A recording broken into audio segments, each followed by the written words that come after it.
ನರೇಂದ್ರ ಸ್ವಾಮಿಗೆ ಸಂಪುಟ ದರ್ಜೆಯ ಸ್ಥಾನಮಾನ, ಕ್ಯಾಬಿನೆಟ್ ರ್ಯಾಂಕ್.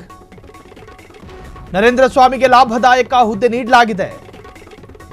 ನರೇಂದ್ರ ಸ್ವಾಮಿಗೆ ಸಿಕ್ಕಿರುವಂತಹ ಹುದ್ದೆ ಲಾಭದಾಯಕ ಹುದ್ದೆ. ಈ ನೇಮಕಾತಿಯು ನಿಯಮಗಳಿಗೆ ವಿರುದ್ಧವಾಗಿದೆ. ನರೇಂದ್ರ ಸ್ವಾಮಿ ನೇಮಕಾತಿಯ ಆದೇಶ ರದ್ದು ಮಾಡಿ.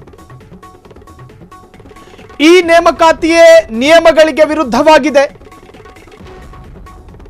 ಹೈಕೋರ್ಟ್ಗೆ ಮತ್ತೊಂದು PIL ಸಲ್ಲಿಕೆಯಾಗಿದೆ. ಅರ್ಜಿ ಸಲ್ಲಿಕೆಯಾಗಿರುವಂತಹ ಅರ್ಜಿ ವಿಚಾರಣೆ ನಡೆಸಿದಂತಹ ಹೈಕೋರ್ಟ್ ಘನ ನ್ಯಾಯಾಲಯ. ಸಿದ್ದರಾಮಯ್ಯ ಸರ್ಕಾರಕ್ಕೆ ಹೈಕೋರ್ಟ್ ನೋಟಿಸ್ ಅನ್ನು ಕೊಡಲಾಗಿದೆ.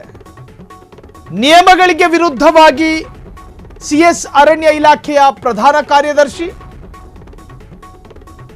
ಶಾಸಕ PM ನರೇಂದ್ರ ಸ್ವಾಮಿ SPCBಗೆ ನೋಟಿಸ್ ಕೂಡ ಇಶ್ಯೂ ಆಗಿದೆ. ಆಗಸ್ಟ್ 13ರಂದು ಮುಂದಿನ ವಿಚಾರಣೆ ನಡೆಯುತ್ತೆ. ಆ ಸಂದರ್ಭದಲ್ಲಿ ಅವರು ಕೂಡ ಹಾಜರಾಗಬೇಕು. ಈಗಾಗಲೇ ಹೈಕೋರ್ಟ್ ಸರ್ಕಾರಕ್ಕೆ ನೋಟಿಸ್ ಅನ್ನು ಕೂಡ ಕೊಟ್ಟಿದೆ. ಮಳವಳ್ಳಿ ನರೇಂದ್ರ ಅವರಿಗೆ ಕೊಡಲಾಗಿರ್ತಕ್ಕಂತಹ ಹುದ್ದೆ ನಿಯಮಕ್ಕೆ ವಿರುದ್ಧವಾಗಿರುವಂತಹದ್ದು. ಒಂದು ಹುದ್ದೆ, ಸರ್ಕಾರಿ ಹುದ್ದೆಗೆ ಒಂದು ಮಾನದಂಡಗಳಿರ್ತವೆ.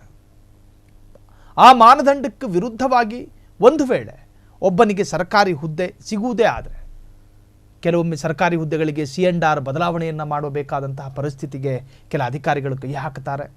ಅದಕ್ಕಿರ್ತಕ್ಕಂತಹ ಮಾನದಂಡಗಳನ್ನೇ ಧ್ವಂಸ ಮಾಡಿ ನಿಯಮಗಳಿಗೆ ವಿರುದ್ಧವಾಗಿ ಒಂದು ಪ್ರೋಟೋಕಾಲ್ ಇರುತ್ತೆ ಪ್ರತಿಯೊಂದಕ್ಕೂ ಕೂಡ. ಅದರ ಅನುಸಾರವಾಗಿ ಶಿಷ್ಟಾಚಾರವನ್ನು ಪಾಲಿಸದೆ ಯಾವುದಾದರೂ ಕೆಲಸ ಆಗಿದ್ದಲ್ಲಿ ಅದು ಕಾನೂನು ಬಾಹಿರ ಅಂತ ಕರೆಸಿಕೊಳ್ಳುತ್ತೆ.